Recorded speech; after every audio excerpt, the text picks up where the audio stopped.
The federal government is earmarking more than $900 million in new investments to the National Research Council of Canada under the country's defense industrial strategy. This will allow us to develop new platforms for drone and aerospace technologies, including having a new drone innovation center, a drone innovation hub here in Ottawa at the NRC. So the strategy is meant to speed up the development of defense technologies in hopes of keeping Canada's military globally competitive. For more on what this means for the future of Canada's defense, I'm joined by one of the partners from the strategy, Jeremy Wang, Chief Operating Officer of Rivet, who was in Ottawa for the announcement yesterday. Thanks for being with us today. Yeah, it's great to be here. More than $500 million of this money is going to be put towards acquiring a new Canadian-built Bombardier Global 6500 aircraft. First of all, what does this announcement mean for Canadian Armed Forces and the defense industry?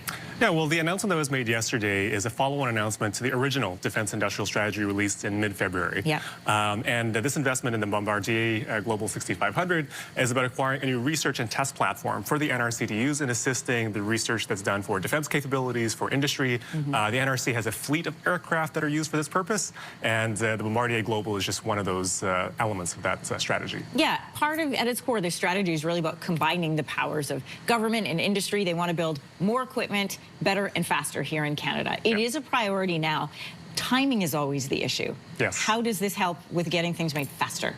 That is, you got right to the point here. So that's what we do here at your mind. Yeah, I mean, it's fantastic. Like, you know, the thing that's good about the DIS is that there's clear signal that we need to move faster, like you said, that we need to do things differently than we've done in the past. The two things that the government needs to overcome in order to move faster is process and culture, right? Process is the forms, the procedures, the hoops you have to go through to get a contract in place to do work, and culture, we know what culture is. You can write nice policies. It's going to take time before those policies translate into the changes in process and culture so we can actually move faster. Is there a probability that we want to keep this in Canada? We want to give the business to Canadian companies. That is a top priority as well. But does that mean we could end up paying more for some of these projects because we're not opening it up to wider bidders? Well, I think what's good about the DIS is that there is flexibility to take different approaches, right? Like, they've been very clear about having a build, partner, buy sort of pillar. So we can build, or we should build where possible in Canada. We should partner if we have complementary strengths with other countries. And if we can't build or partner, then we'll actually buy.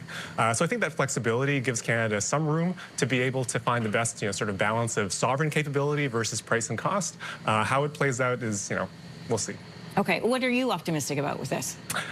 What I'm most optimistic about is the build in Canada part. So, I mean, historically, when you look at Canada's most expensive acquisitions, aircraft, ships, actually not so much ships, but mostly aircraft and other ground vehicles, a lot of those has been sourced externally to Canada. Yeah. What we're realizing here in the DIS is that, after decades of underinvestment, the government has come back to the table and said, given what's happening in the world, we need to have capabilities that don't depend on other countries. Yeah. We also need to show that we can hold our own. Yes, there's a major deterrence aspect to this, and that deterrence has to be backed by real capabilities. So the fact that we are building here is great. I think the other part that is interesting about the DIS is that between yesterday's announcements and the announcement that was made in mid-February is that it's clear the government's taking different approaches in how they want to partner with industry.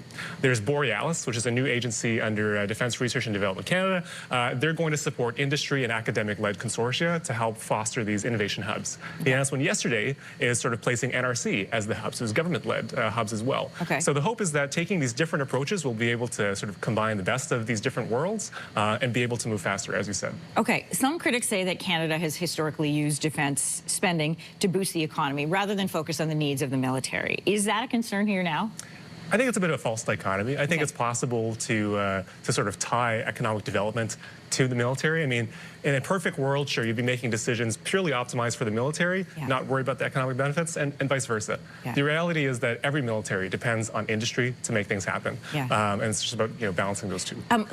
Remind me again, the strategy is to build, partner, and buy. Yes. Are we still looking to partner with the U.S. if we need to?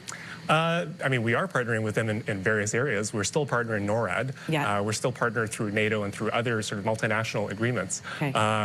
Canada's military cooperation with the states is continuing. What happens at a political level will certainly affect what happens at a military level, but that's ongoing. And do we have enough private interest in this country, or are we going to have to seek that elsewhere to help foster some of these projects? That's another good question. So access to capital for Canadian businesses is going to be a big part of this. Yeah, I mean, because it historically, can't all be funded by taxpayers. No, it cannot. And historically, the Canadian investment environment has been a bit more reluctant to look at sort of these advanced technologies that may take many years to produce a return on. We are seeing good movement, though. Like, there are particularly venture capital investments and new firms coming up that are supporting Canadian businesses that want to work in defense. And the whole idea of working in defense has become less of a taboo as a result of everything that's going on. Yeah, the winds of change. Yes. Jeremy, thanks so much for being here. Appreciate it. Thanks for having me.